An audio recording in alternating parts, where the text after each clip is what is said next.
Hey everybody, Tim here with today's review of Star Trek. We got the third movie in the Kelvin trilogy.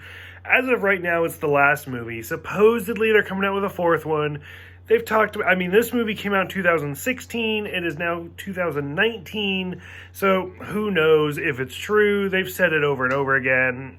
I've said it before. When I see a trailer, then I'll believe it's coming out. Until then, whatever. So anyway, this is the 50th anniversary for Star Trek for this movie. So that's kind of cool. It's an interesting movie. Now, at this point, J.J. Abrams has stepped down from directing, and Justin Lin, I believe, was the director for this one. Did like 3 or 4 of the Fast and the Furious movies, which I love that series. I've thought about doing reviews for that series. But, I don't know. This movie is better than the first two, I would say. But still, it's missing so much. And again, just like my complaints for the first two movies, how many references do you want to, shove in to one movie? And like usual, I'll start from the top, work my way down, and kind of talk about the references. But the interesting thing about this movie is it's not a remake. So if you look at the first one, it's a retelling. We're seeing a lot of the same stories that we've already seen. Yes, Nero is a brand new character, but he's a Romulan. We've seen Romulans. We've seen the Kobayashi Maru. Stuff like that. We've seen it before, so it's nothing new. The second movie, that's a fucking hot mess right there of how many references can you do in one movie. I'm not even going to go there. That movie pissed me off. So anyways, this movie is completely different. It's a brand new original story. Now, when you do a remake of an original series, Star Trek, TOS, the original series, there's 2 different ways you can go. You can either do remakes where people want to see the exact same thing they've already seen before, or you can do something brand new. Either way, you're going to get those polar opposite reviews. To me, I think this did a good job of showing us something new, but the references it had took away from it, and I didn't like it. So the one interesting thing, from my standpoint, that I thought was kind of funny, and I'll talk about a little bit as we go on, is I had actually written a treatment for a third Star Trek movie.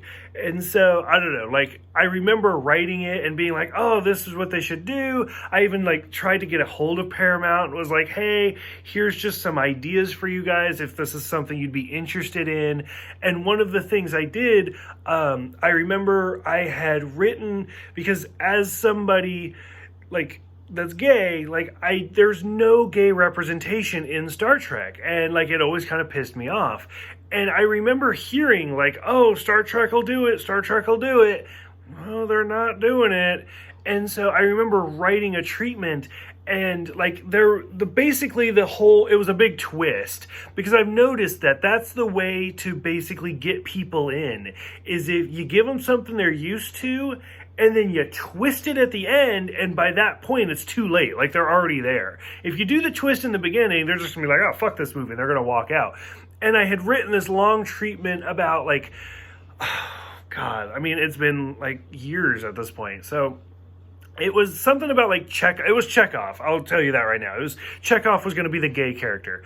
Mostly because I really like Anton Yelchin, and I felt like he could have done well with that type of character. And it was something about he was fighting with, a friend. And they're like, oh, is Chekhov still not talking to, so-and-so? And Bones and Kirk were like, oh, yeah, they're still not talking. And then finally at the end, you realize that it was basically, this lover's quarrel. And then they got back together. And I was like, oh, that's so cute. And, I don't know. I thought it was adorable because I wrote it, but it never happened. And then this movie came out, and sure enough, there's a gay character in it, and nobody liked it. It's really sad, but I'll get to that. So, again, starting at the top, working my way down, the reason this movie doesn't work, for me, is, for one, it's a movie. I've said before, Star Trek needs to be a series. That's the point of Star Trek, is these character developments, building these connections, like doing these long arcs with all of this character development. So at this point, he even says, like, we're like 3 years into the mission. So from the time we first met Kirk, not like as the little kid or being born, but like Chris Pine Kirk, and he's like, I'm going to do the academy in 3 years. Okay, so there's 3 years, plus there's like, 4 years between the two movies, so we're up to 7, and now there's another 3 years that he's been on his 5-year mission. So we're at like a decade already. So technically Chris Pine has been Kirk for like a decade, and this is only his 3rd movie. We don't have those connections. We don't have those friendships. Like, there's nothing there. I mean, you can watch this movie and be like, oh yeah, he interacts with his crew, but it's not the same as like William Shatner and Leonard Nimoy, because we saw them together for 79 episodes or whatever, 78, because whatever, you get it. And then, like, they did 6 movies together. Like, there was years. And even when, like, Star Trek only lasted 3 seasons, and then there was a long time before the movies came out, but still, you have that time for people to keep watching it. And then there was the comic books. And then there was, like, the fan fiction at this point. Like, this Kelvin universe does not have that. So, to start from the top again, like the whole, like, for one, where's Carol Marcus? Like, that was the big thing about the second movie, and it was clearly a shout out reference to the original series where, like, they had a kid together. She was part of the crew. Why is she no longer part of the crew? Doesn't even mention her. So stuff like that kind of irritated me. I liked the whole scene of Kirk being a mediator, and like when they beam him back aboard, and he's like, I ripped my shirt again. Like, again, clearly a reference to the original series where Kirk always got his shirt ripped open. And even like Galaxy Quest, where Alan Rickman's character is like, I see you took your shirt off. Like, stuff like that. Like, that's clearly a joking, like, thing in the storyline. So I like that. So he says, like, this is the 966th day of the voyage. It's basically like we're 3 years into the mission, and it just feels episodic at this point. Good. Like, that's what we need. We needed those episodes. We don't see that. The whole thing about, like, Chekhov being a vodka man. Okay, we get it. Like, if you'd seen the series, you understand the joke of Chekhov's like, oh, vodka's a man's drink. Whiskey was made by a little old woman. Blah. Okay. People don't get that because this is only the 3rd movie. And then the fact that it's Kirk's birthday, and then they do like the here's to eyesight and a full head of hair. Okay, eyesight's a joke to the Wrath of Khan. Full head of hair is Shatner's toupee. I get it. This movie was a little difficult where he starts talking about, like, I'm now a year older than my dad got to be, which was difficult for me because my mom passed away when she was 53. I am in my 30s, I'll put it that way. So, I mean, 20 years away, and then I will finally kind of see what that feels like, that experience. It's not something I'm looking forward to. So the whole space station was great. Like, it looked amazing. Didn't make sense, but who the fuck cares? Like, it looked beautiful. Like the snow globe in space. And I was like, oh, yeah, I mean, you're not wrong. So, again, you could have done a whole movie just about the space station. That's the things. And the visuals. Like, that's what these 3 movies are all about, is the visuals. Like, you don't really learn much about the characters. It's just like, look how pretty it is. That's not what Star Trek's about. Like, that's especially the original series. Like, the original series is like, sorry we have a shitty budget, but we are good at telling stories. This is, don't listen to the story. Look how pretty it is. You're missing the point at this. So we see that Sulu has a husband and they have a daughter. Now, if you start doing the math in your head, the daughter we've seen before. She was in Generations. So, like, how old was she in Generations? How old is she now? Okay, that's clearly not the same girl. But, I mean, again, it's the Kelvin timeline. It's different, whatever. So, George Takei has been very outspoken for gay rights. He is, like, the poster boy. Like, he is everywhere. It's great. It's fantastic. Like, George Takei even came out and was like, why'd you make Sulu gay? Like, that didn't, like, and it's clearly just catering to George Takei. And he wasn't having it. He was like, no, like, Sulu was not supposed to be gay. Like, why would you do that? And it's an underhanded compliment. Like, it's one of those, they're trying to, like, be like, oh, look, we're including you. You're doing it the wrong way. Stop it. And even then, like, you see Sulu and you see his partner and their daughter, but, like, he kind of rubs his hand on his back. Like, there's no kissing, there's no affection, there's nothing like that. Like, it's one of those, it's an implied relationship at this point as well. So, I mean, if you're gonna go, like, you need to go. You need to be like, hey, they're in a relationship. Like, because especially, like, if I was in deep space for 3 years and then I finally get to see my husband, like, I understand, like, I'm going to be super excited to see my daughter as well, but the first thing I'm going to be doing is kissing my husband. Like, I missed you so much. Like, I've missed my family. Like, Sulu kind of walks over there, they hug, and then they walk away. Like, like, there's going to be a serious makeout session right there in front of God and everybody. So, bothered me. Like, if you're going to do representation, represent. Like, you're just letting everybody down at this point. At this point, Spock Prime dies, which is very sad because Leonard Nimoy actually did pass away. Like, this kind of actually ties him for the most deaths now because we've seen William Shatner die. We've seen Chris Pine die in the last movie. Well, now we've seen Leonard Nimoy die twice. So that's really sad. It's unfortunate. But, I mean, I'm glad they did include it. They didn't just shy away from it. They didn't be like, oh, he's an uncharted mission in outer space. Like, no, he passed away. Because at this point, he's like almost 200 years old. So it does make sense.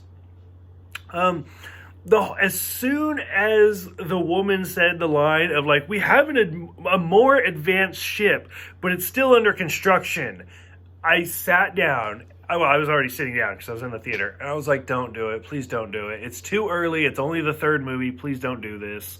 They did it. I'll leave it for the end. But we see Kirk applying for the Vice Admiral position. Again, it's the third movie. Like, I understand. You've been a captain for, like, 5 years at this point. But still, we haven't seen that. Like, we don't get it. When you see William Shatner as Admiral the first time, like, you're like, yes, that makes sense. Seeing Chris Pine as Admiral, it's like, no. Like, that, why? It doesn't make sense. It's not well done. The cloud coming out was great. Destroying the nacelles. Again, visuals were amazing. Saucer separation does make sense. If you watch the original series, Kirk brings it up twice. We never see it, but he talks about doing saucer separation. So it was great. And as soon as they destroy the Enterprise, I was like, yeah, they're going to do it. And so when you go back, you watch the original series, and then you watch the first movie, and you watch The Wrath of Khan, and when they finally destroy the Enterprise, you are left in shock and awe. You were just like, they blew up the Enterprise. Like, the Enterprise is gone. And the same thing for the Enterprise D. I mean, we watched it for 7 seasons. And then you watch it through generations. And then when it goes, you're just like, there's my childhood. There it goes. Like, you just blew it up. And it's very sad. Watching this ship get destroyed in this third movie, I was like, that's actually kind of cool. Like, look at how, like, it just destroys it. Like, there was no connection. There was no emotional connection. People have said that the number one character in Star Trek is the ship. Like, the Enterprise, is the number one character. So, 3 movies? Well, she died, but who cares? Like, it's not as sad. There's no emotional connection to it. So from here, they go on the planet. They break up into groups of 2, which I thought was really weird. We got Scotty and Jayla, Spock and Bones, Kirk and Chekhov, which I thought was the best pairing. We find the USS Franklin. Now, they say the USS Franklin is the first ship to go warp 4. Now, keep that in your nog. I'm going to come back to it. It's at least 100 years old at this point, because 100 years ago, the NX-01 was the first ship to go warp 5. So USS Franklin, first ship to go warp 4. We're coming back to that. let's see, Scotty brings up like, oh, it was like, it disappeared. People said it was captured by a green hand. Okay, clearly a reference to Who Mourns for Adonis with the green hand grabbing the Enterprise. Not the best reference, but you guys have definitely been done worse, like Into Darkness. Let's see, the line where like Spock and Bones like they have to be beamed separately because Scotty doesn't want to accidentally splice them together. And now one, Bones is already scared of the teleporter, but them being spliced together, again, a reference to the Wrath of Khan. So I was like, whatever. Once again, I brought this up Into Darkness, where like the Enterprise drops beneath the cloud line, like it's falling, it's free falling, and it drops, and then the camera just fucking sits there, and then it comes back up. Not one person sitting in the theater is like, they all died. Nobody believes that. Again, it's the same fucking technique where the Franklin falls, and then right below the sky, or it's the tree line at this point. They did it a lot shorter, which I was thankful for. They drop below the tree line, and then they come back up, and it's like, oh, look at that. I'm shocked. Just one time. Do a movie where they drop, and then just smoke comes up, because you're like, oh shit, they actually like dropped. They did not come back up. That would actually be an interesting twist. I don't know. That's free advice. Somebody run with that. So, taking out the wave with the classical music, like that was great. I mean, I don't know. It felt more like Futurama, to be honest with you, than anything. It was interesting. They talk about the polarized hull plating, which again, a great reference to Enterprise, where Enterprise didn't have shields. The NX-01 did not have shields. They had polarized hull plating. So stuff like that. Now, this is where we realize that Krull is actually Edison, who was the captain of the Franklin. And that at this point, he's over 100 years old because he's been like feeding off of energy and stuff like that. And he was part of the Makos. And after the Federation was formed, they just gave him the Franklin. Okay, so like I said, NX-01, first ship to go warp 5. 10 years later, the Federation was formed. So his ships the Franklin's has to already be old at this point. So they were just like, well, here's something. Go for it. Okay, so that's already a slap in the face. And then he talks about being in the Xindi and Romulan Wars. Okay, the Romulan Wars we didn't get to see because the Enterprise TV show was canceled. So are you telling me that Edison was actually somewhere on the NX-01 during all of Season 3 of Enterprise? Because if you're going to do that, why didn't you just actually pick a character and just, like, keep him? Like, actually give us somebody to relate to instead of just making somebody up. Unless there was another Xindi war. Like, somewhere in Season 3, we had to have seen Edison at some point. And then, sure enough, evidently after the Xindi War, after Season 4 of Enterprise, 6 years later, the Federation is founded, and then they just gave him his own ship. So I was like, oh, okay. And then he pretty much he dies, everybody saves the day, movie's over, and it's just like, why? Like, what was his character, like? Okay, so he used to be part of Starfleet, he used to be part of the Federation, his ship got lost, and now he's just been, like, feeding off this mining colony for, like, the last 100 years? Like, why? There's no motivation, This movie reminded me more of Insurrection than it did anything else. Like, these evil villains who have, like, become so contaminated, they've actually physically changed, and it's just like, why? What is the point in this? Again, the shout out to the original series when Spock's going through Spock Prime stuff and he finds the movie 6 promotional picture of the original crew. I mean, honestly, all you're doing is reminding people, hey, there's a better movie than your movie. Why? Like, it's such a bad idea. Like, especially at this point, like, the movie's like mediocre. Like you're doing fine. And then you're like, oh God, the undiscovered country was so good. Why would you show us that? So there's that. I don't know if this is a coincidence or not.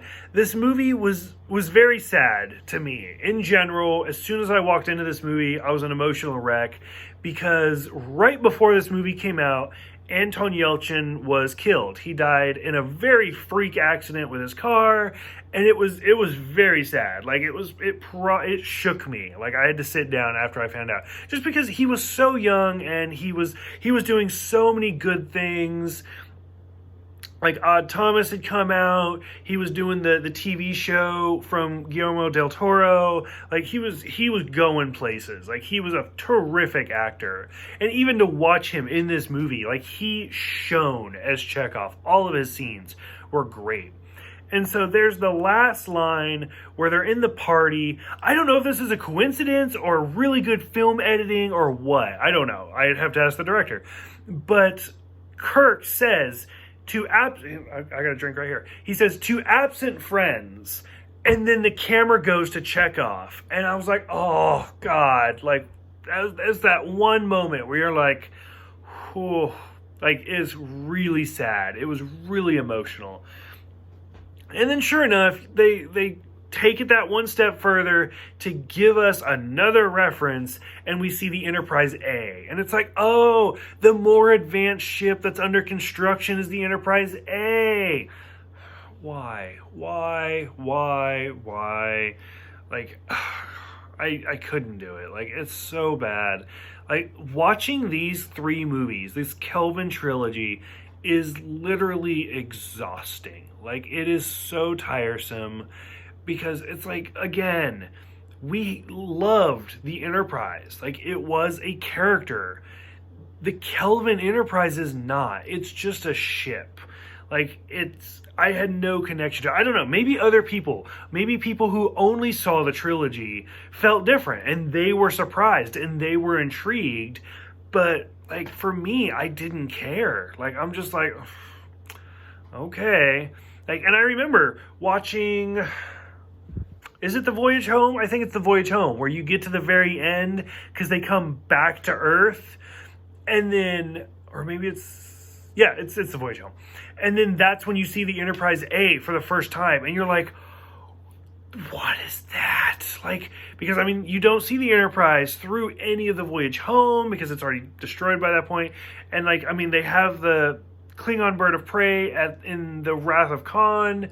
And then, like, when you finally see the Enterprise A, you're just like, that's amazing. And you know, 100% there's going to be another movie. And it's going to have the Enterprise A in it. And sure enough, it does. And it's great that we get to see it. Like, watching this movie, watching this one, and you see the Enterprise A, you're like, are they doing another movie? Like, I mean, Anton just died. Like... Leonard Nimoy just died. These movies are not doing great. Like, they're making money, but, like, people are so divided over it. Like, who knows? And I mean, here we are 4 years later, and they're like, oh, we're doing another one. We are, I promise. Oh, okay. Like, I mean, if you say so. I mean, it's been 10 years, and you guys have put out 3 movies. Like, what's going on? So... I don't know, like, I feel like it's rough. It's very rough for me to watch. It's rough to get through. I don't know. I mean, I don't know if I could do better, to be honest with you. But, I mean, I'd love the shot if Paramount wants to offer that. But, I don't know. It's hard.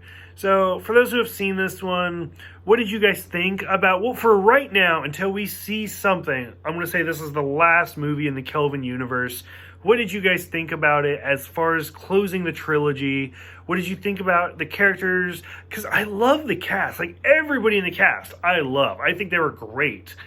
It's the writing. I think the writing's what's missing. So, what do you guys think about it? Do you guys even want a 4th movie? Or do you just want something different? Like, stop. Let's go a different direction. Go ahead. Let me know what you guys think. And now, after this, we're done with the Kelvin universe, and we are moving on to Discovery. So I will see you guys next time for Season 1, Episode 1 and 2, The Vulcan Hello, and Battle at the Binary Stars.